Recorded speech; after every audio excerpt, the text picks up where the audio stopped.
আসসালামাইকুম এভরিওয়ান, আমি আজকে রান্না করব গরুর নেহারি। আর নেহারি রান্না করার জন্য আমি এখানে কিছুটা পায়াগুলো পরিষ্কার করে ধুয়ে নিয়েছি। আর এখন চুলায় আমি বসিয়ে দিলাম একটা বড় পাতিল। আর পাতিলের মধ্যে আমি দিয়ে দিলাম তেল দিয়ে আমি এর মধ্যে দিয়ে দিলাম পেঁয়াজ কুচি। আর পেঁয়াজ কুচিটা দিয়ে আমি পেঁয়াজটাকে ভালো করে ভেজে নেব। আর এই গরুর পায়াগুলো হলো কোরবানির ঈদের। তো আজকে রান্না করলাম, তাই আমি আপনাদের সাথে শেয়ার করছি। পেঁয়াজটা এরকম ভাজা হয়ে গেলে এর মধ্যে দিয়ে দিয়েছিলাম কিছুটা গরম মশলা।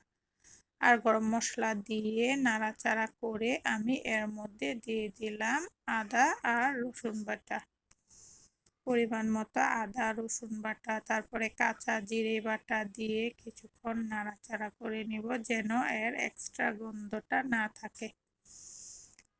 একটু নাড়া করে তারপর আমি এর মধ্যে দিয়ে দেব কিছুটা পরিমাণ পানিটা মিক্সড করার কারণ হলো যাতে মশলাটা পুড়ে। এখন আমি গুঁড়া মশলা অ্যাড করব, সেই জন্য আগে থেকে একটু পানি দিয়ে নিলাম। তারপর আমি এখানে একে একে দিয়ে দিব অন্যান্য উপকরণ। যেমন এখানে দিয়ে দিলাম আমি হলুদ গুঁড়া, তারপর আমি এখানে আরও দিয়ে দিই পরিমাণ মরিচের গুঁড়ো। তারপরে আর যা যা মশলা লাগে সেগুলো পরিমাণ মতো দিয়ে নিব। মরিচের গুঁড়া, হলুদ গুঁড়ো, তারপরে হলো ধনে, তারপরে দিয়ে দিব পরিমাণ মতো লবণ। আর লবণ দিয়ে আর কিছুটা পানি দিয়ে আমি মশলাটাকে ভালো করে কষিয়ে নেব। দেখেন মশলাটা এখন এরকম, আর মশলাটাকে আমি আর একটু ভালো করে কষিয়ে নিব। কষানো হয়ে গেলে আমি এর মধ্যে দিয়ে দিব আগে থেকে ধুয়ে রাখা সেই পায়াগুলো। দেখেন আমার মশলাটা প্রায় কষানো হয়ে গেছে, এখন আমি সেই পায়াগুলো দিয়ে দিলাম। পায়াগুলো দিয়ে এগুলোকে মশলার সাথে ভালো করে নাড়াচাড়া করে মিক্সড করে নেব। মশলাটা যতক্ষণ পর্যন্ত এই হাড়গুলোর সাথে মিক্সড, ততক্ষণ পর্যন্ত আমি নাড়তে থাকব।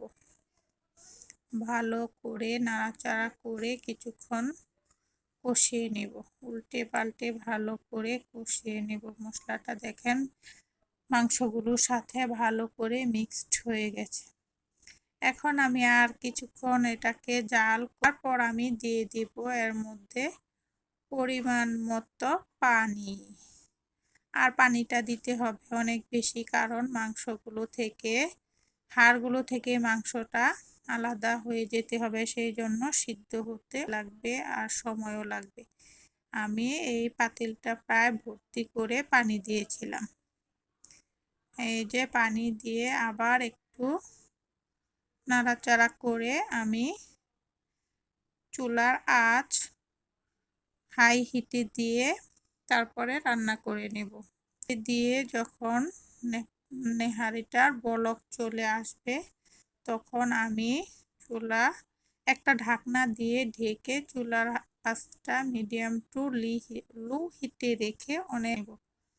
দেখেন যখন আমার পায়াগুলোর পাতিলের পানিগুলো কিছুটা কমে এসেছে, তখন আমি এর মধ্যে দিয়ে দেব কিছুটা কাঁচামরিচ আর কাঁচা পেঁপেগুলো আমি আগে থেকে পরিষ্কার করে নিয়েছিলাম।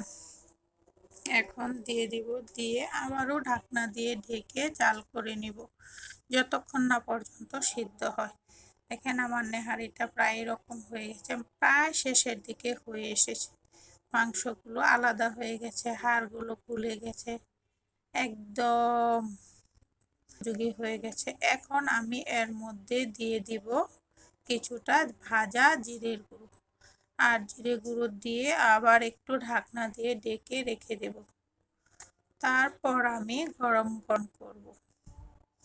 এই যে আমি একটা সার্ভিং ডিশে কিছুটা নেহারি সার্ভ করে নিলাম। তারপর আমি এগুলো রুটি দিয়ে খাবো। আর রুটি দিয়ে নেহারি খেতে কিন্তু অনেক।